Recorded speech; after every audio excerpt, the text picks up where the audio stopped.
As we've mentioned, the issue that for so long has been the focus of Israeli politics has not often been discussed during this election campaign: Israeli-Palestinian relations and the prospects for peace. For perspective on that, we reached Khalil Shikaki. He's the director of the Palestinian Center for Policy and Survey Research, and he's in Ramallah. First, tell me how the Israeli election is viewed where you are in Ramallah. Well, most Palestinians do believe that these are very important elections and could make a lot of difference in their lives. However, most also believe that the right wing under Mr. Netanyahu will probably win the elections. And as a result, things will probably remain the same or become worse. If, on the other hand, the outcome is different, I think most Palestinians would be happy to see a change. However, I don't think Mr. Gantz is seen as the person who can bring about that change. Mr. Gantz might be seen as a person who might be able to maintain the status quo so that things would not worsen, while Mr. Netanyahu is seen as a person who might indeed bring about significant changes, perhaps even annex certain territories, and perhaps even speed up the process of violent conflict with the Palestinians. At the same time, though, I mean, as Palestinians are watching this election fairly closely, the issue of the relationship between Israel and the Palestinians is not being discussed in the same prominent way that we've seen in the past. Why is that, do you think? I think most Israelis at this point would like to see the status quo maintained. But I'm now talking about the Israeli public. And I think these various political parties that are competing for the votes of the Israelis realize that. And they don't want to rock the boat. They want to maintain things as they are. Talking about a two-state solution, for example, would not be the right way to win hearts and minds in Israel at this point. The two-state solution has been losing support for the last decade. Today, a majority of Israeli Jews are opposed to the two-state solution. It doesn't help them win votes. At the same time, it seems that the Palestinians and the Palestinian Authority in particular is increasingly isolated in the region, that Israel, for example, is finding common cause with other neighboring Arab countries in the Gulf states, for example.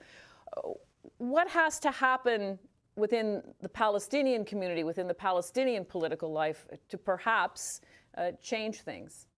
You're absolutely right. The Palestinians are isolated. The Arab countries today are preoccupied with a lot of other stuff, including, of course, the Iranian question. And this brings them closer to Israel than at any time in the past. There are few things that the Palestinians can do to improve their conditions and to be able to take the initiative. This would require significant changes in their domestic environment. They need to reconcile with each other, reunify the West Bank and Gaza. They need to reform their political system, go to elections. And regionally, there is no doubt that they need to reach out to the major Arab countries, the Saudis, Egyptians, Jordanians, in a much more effective manner to create a coalition that is able to jointly develop positions regarding the Israeli-Palestinian question and the larger question of what happens in the peace process if and when the Trump administration presents its own ideas, which most Palestinians, the overwhelming majority of the Palestinians, believe will favor Israel and will not be acceptable to the Palestinians.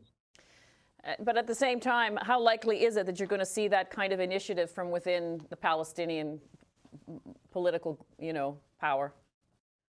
It is not impossible for the PA to take that initiative, for President Abbas to do that. At this point, I think he is probably waiting to see what the American ideas are before taking the next move. I think this is a mistake. He should not be waiting. He certainly should be trying to prepare himself for the moment when the American ideas are out, when the international communities and the media focus is on the parties. And at that point, I think the Palestinians need to be ready with their Arab allies, with their own ideas. You know, you've been engaged in this and watching this for so long. Are you disillusioned? I can say that I am disillusioned because after 26 years of efforts to bring about peace between Palestinians and Israelis, there is little to show for that. This failure, no doubt, indicate not only that the issues are difficult, not only that the two publics are finding it difficult to swallow very painful concessions, but that at the leadership level, there has been a lack of initiative on the part of the two sides to come together to reach an agreement. A majority of Palestinians and Israelis is willing to support a peace agreement that ends the conflict if and when leaders do take the initiative and succeed in presenting the two publics with reasonable ideas. I think the public at this point on each side is very suspicious of the other side, is very suspicious of the long-term intentions of the other side, and both publics are not willing themselves to take the initiative and push their own leaders to make peace. So ultimately, I think the major failure of the last 26 years of peace efforts has been a failure at the leadership level. Thank you very much for your time and your insight on this. Thank you.